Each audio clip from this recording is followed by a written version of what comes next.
All right, I'm with Todd Swinford. Todd, you and I go back a long ways. I mean, probably people don't even know how long we go back. I'm thinking probably 85, something like that, going up to 64 Funny Cars in Seattle in your old El Camino. Yeah, I was hoping that we could find a place to sleep that night, if I remember correctly. That is correct. Yep, that was a long time ago, and you and I both have kind of moved up to bigger and better things. I never thought that I'd be racing a blown alcohol dragster, and I don't know if you thought about you'd be racing a blown alcohol funny car. No, I figured I would just be, just turning wrenches my whole life, but this has turned out to be a pretty cool deal thanks to Jeff, who owns the car in Seattle, and just kind of gives me the free reign of the car and the tune-up, and just trusts me a whole lot. It's kind of a cool deal for me. So you're also the crew chief on this car? Correct. Yep. I also tune it and drive it, which is something that I'm obviously not used to being a new driver, but it kind of brings a new dimension to the whole racing thing, and it's been a lot of fun. A little challenging to get your head away from the mechanical side to the driving side, because you still want to have control of that while you're in the car. So, but it's been fun though. It's been a learning experience. Well, yeah, they're a little bit more squirrely than what I do. They're a lot more squirrely, but once you get a handle on how squirrely they are, they're a lot of fun to drive, man. They're really awesome.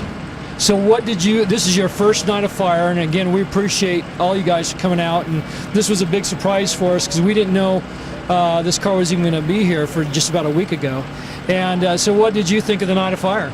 It was a lot better than I thought. I really didn't know what to expect. I'd been here a couple of years ago, maybe for a half an hour in the afternoon before the crowd showed up, and it really turned out to be a lot better than I anticipated. It was awesome, actually. I can't wait till next year. All right, well, we'd love to have you come back again. You're always welcome, and a very nice car, and everybody had a great time, and a very spectacular Ring of Fire this year. Yeah, it was, and I got to do a shout out to my cronies, man, right over there, Rodney Suka and Mike Powell and Darren Jacobson.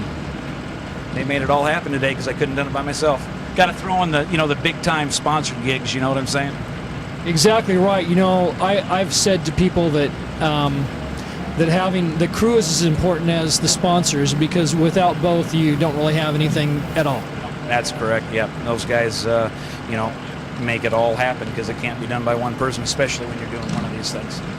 Absolutely, it's a team effort, and even just to come to a show like this. Yeah, this is cool. I mean, this was great. I can't wait till next year.